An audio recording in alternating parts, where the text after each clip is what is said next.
Hello বন্ধুরা, edu tutorial আজকের এই ক্লাসে আপনাকে স্বাগতম। আজকের এই ভিডিওতে বীরশ্রেষ্ঠ মুন্সী আব্দুর রৌফকে নিয়ে বিসিএস, বিশ্ববিদ্যালয় ভর্তি পরীক্ষা এবং বিভিন্ন চাকরি পরীক্ষায় আসা কিছু গুরুত্বপূর্ণ প্রশ্ন এবং উত্তর নিয়ে আলোচনা করব। চলুন শুরু করা যাক।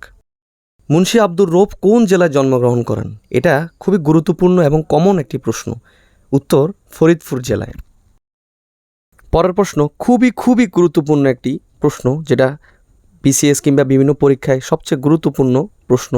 মুক্তিযুদ্ধে বীরশ্রেষ্ঠ মুন্সী আব্দুর রৌফ কোন সেক্টরে আসলে কাজ করেছেন বা কর্মরত ছিলেন? ১ নং সেক্টরে। এটা অবশ্যই মনে রাখতে হবে। চলুন আরও কিছু গুরুত্বপূর্ণ প্রশ্ন দেখে নিই।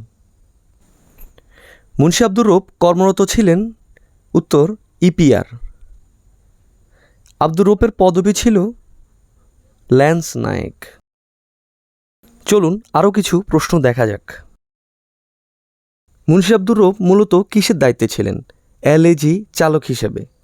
মুন্সী আব্দুর রৌফ তার মাকে দেওয়া কোন কথাটি রাখতে পারেননি? লম্বা ছুটি এবং তার বোনের বিয়েতে নতুন শাড়ি সহ উপস্থিত থাকা। এটি খুবই দুঃখজনক এবং বেদনাদায়ক।